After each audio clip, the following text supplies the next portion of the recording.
Hello everyone, आज हम करेंगे what books and burials tell us के क्वेश्चन आंसर। पहला क्या है? पहला है मैच द फॉलोइंग। देखो पहला है मैच द फॉलोइंग में है सूक्त, वेल सेड। सूक्त यानी कि वेल सेड होती है अच्छे से कहना, कोई मतलब कुछ भी बोलना हो यानी कि अच्छे से बोले। Chariot use it in battle, यानी कि चैरिट क्या होता है? जो कि रथ होता है। जैसे पहले ज़माने में राजा महाराजा होते थे ना, वो रथों पे चलते थे, तो वही हो गया यूज, जो कि बैटल में लड़ाई में काम आते थे। यज्ञ यानी कि यज्ञ, सेक्रीफाइस, बलिदान, बलिदान करना या यज्ञ करना, उसमें बलिदान जो करते हैं ना, वही। दास होता है दास, स्लेव यानी कि गुलाम। दास हो गए जैसे कि किसी का नौकर हो गया, जैसे किसी राजा का या कुछ होता है ना, वही होता है दास। मैग्लिथिस होते हैं बिग स्टोन, बहुत बड़ा बड़ा स्टोन। स्टोन ब्लंडर हो गया, बहुत बड़ा स्टोन। अब क्या है? Complete the sentence.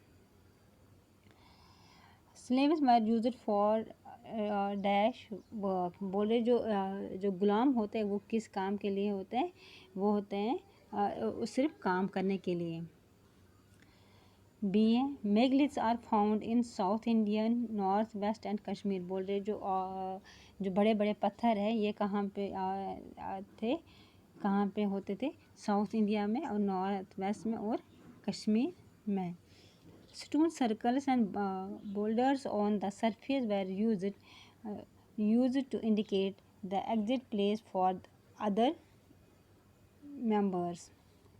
यानी कि किसी चीज़ का, जैसे कि एग्जिट प्लेस पे किसी चीज़ का, जैसे कि निशाना, कुछ निशाना समझो कि कुछ निशाना था कि वो एग्जिट प्लेस पे करते थे। Port holes were used for a burning the other members of the family in the same place. बोले जो कि ये थे ना एक ही फैमिली के, जैसे एक ही फैमिली के जो थे उनको भी एक ही जगह गाड़ते थे, सेम जगह पे। पीपल ऑफ ए गाँव ate wheat rice pulses and meat extra. जो पीपल जो इमन गाँव के लोग थे वो क्या, उनको क्या मिलता था? वीट, राइस, ये चीज़ें वो खाते थे, जैसे गेहूँ, चावल, दालें, मटर, मीट, बहुत फिश वगैरह चीज़ें मिलते थे। फिर क्या है? क्वेश्चन है क्वेश्चन नंबर 3।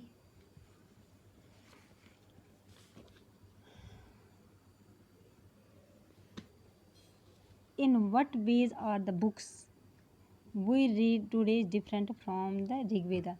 जो आज की किताबें क्यों है डिफरेंट जब पहले ज़माने के जो ऋग्वेदा से।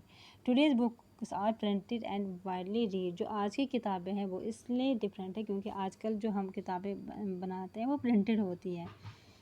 The Rigveda was recited and heard. जो पहले थे वो उनको क्या करते थे? बोल बोल के कराते थे याद, और सुन मतलब बोल बोल के उनको 10 बार बोलते थे, उनको वो मंत्र याद होते थे। It was passed on the from one generation to another. मतलब एक जनरेशन से लेके दूसरी जनरेशन में वही वैसी प्रथा चलती थी। It was finally written after many centuries of it is first composer. मतलब इसको क्या बनाया था? बहुत दशक, मैंने century of it first composition जो इसका बना था, और इसका फर्स्ट प्रिंट कब हुआ था? 200 ईयर्स पहले इसका जो फर्स्ट प्रिंट हुआ था। Question number 4। What kind of evidence from burials do archaeologist use to find out whether there were social difference among those who were. बोल रहे कि इनमें क्या डिफरेंस था कि जो ये थे ना, जैसे कि जैसे ये कब्र जो खोदते हैं ना, उसमें से अलग चीज़ें निकलती थी, इसमें से अलग निकलते। इनमें क्या डिफरेंस था? देखो, आधों में मिट्टी के बर्तन निकलते थे, आधों में सोना चांदी निकलता था। इसी से पता चलता था कि इनमें बहुत सारा डिफरेंस था। The objects found in the graves were usually different from one another in same grave plots. बोल रहे कि आदू में क्या अलग अलग निकलता था, आदू में पॉट्स निकलते थे, while in other people are born with gold और सिल्वर. आदू कब्रों में क्या निकलता था, सोना चांदी की चीज़ें निकलते. सो ऑब्जेक्ट्स वर शोन देयर, उससे ही पता चलता था कि इनका स्टेटस क्या है, यानी कि कौन रिच अमीर है कौन गरीब है, उससे ही पता चलता था कि. Question number 5, in what ways do you think that the life of a raja was different from that of a dasa और ए दासी. बोले जो कि राजा और जो ये जो है ना राजा और जो दासा, बोल रहे कि इनकी लाइफ जो थी वो क्यों थी डिफरेंट. देखो राजा पहले ज़माने में ज़्यादा ही था, राजा अलग होता था, जो दास वगैरह थे वो उनके नौकर, यानी कि दास मतलब जो उनके घर में काम करते थे नौकर वगैरह, वही हो गए दास दासियाँ. In the society raja was one of the highest level position. बोले जो राजा था सोसाइटी में क्या था, उसका बहुत ही बड़ा पोजीशन थी राजा की. देखो जो राजा पहले ज़माने में होता था उसके अलग ही ठाड़ बाट होते थे.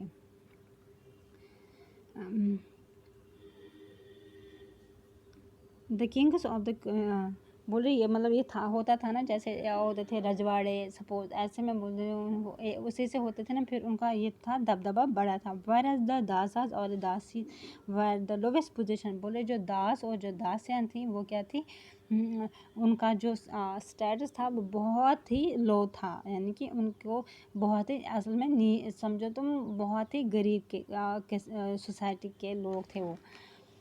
दे वर slaves who were used for work. मतलब वो सिर्फ किस काम के लिए थे, वो उनको सिर्फ काम करने के लिए रखा था और कुछ नहीं, उनको बोलते थे काम करने के लिए. They treated as the property of their own, जैसे कि उन लोगों की वो प्रॉपर्टी थी, यानी कि वो जो समझते थे ये हमारी प्रॉपर्टी है, इनको जो हम बोलेंगे इनको वही करना है. They were the capture to do their work. उनको किस लिए कैप्चर किया था, उनको काम करने के लिए, ताकि ये हमारे घरों में काम करे, सिर्फ ये नौकर की तरह रहे और इनको और कुछ नहीं, ये हमारे घरों में बस काम करते रहे. Thank you.